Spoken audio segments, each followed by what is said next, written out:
از حیا بیگانه پیران کهن، نوجوانان چون زنان مشغولتن. اقبال نه؟ اون زمان اقبال نبوده. زمان اقبال آقایونی کارو نمی‌کردن. حالا میگه نوجوانان چون زنان مشغولتن. به من زنگ میزنن از هرمزگان به شدت زنگ میزنن، میگه بیا جدیدن خانما رو که بگذار آقایون زیر ابروهاشون رو برمیدارن.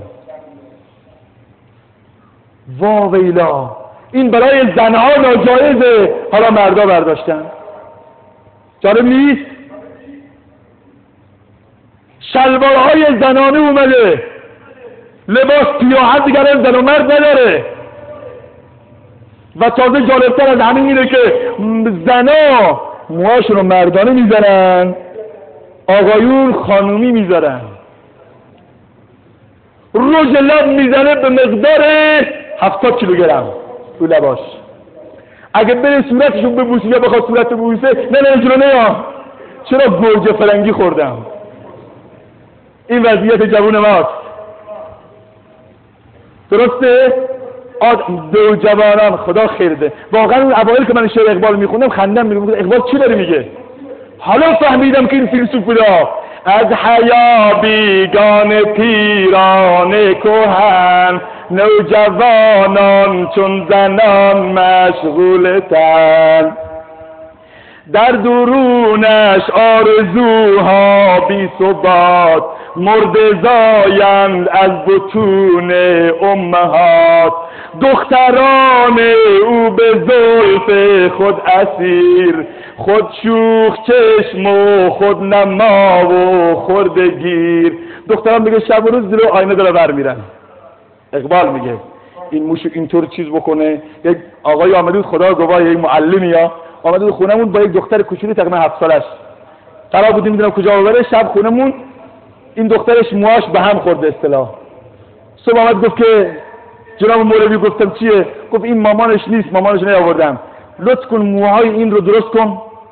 گفتم خداییش تا بالا آرایشگاه درس نخوندم، معذرت میخوام.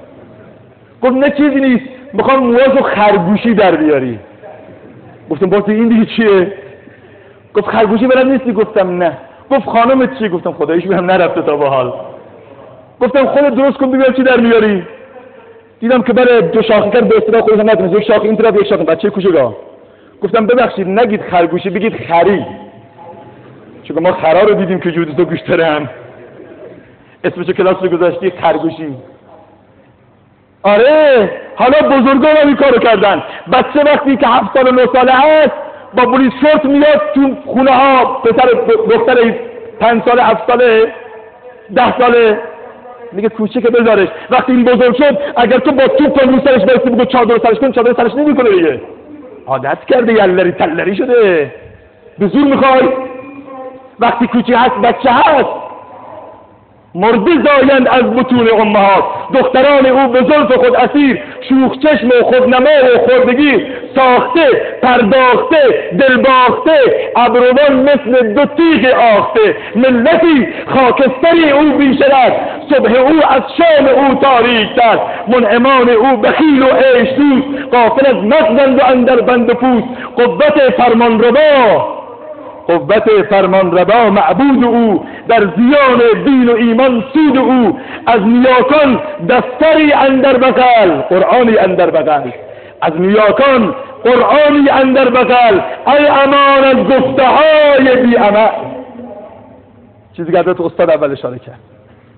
تو مسجد هیاهو رفتیم بیرون، خدا حافظ، مسجد خدا حافظ، دین خدا حافظ. این چه به درد میخوره؟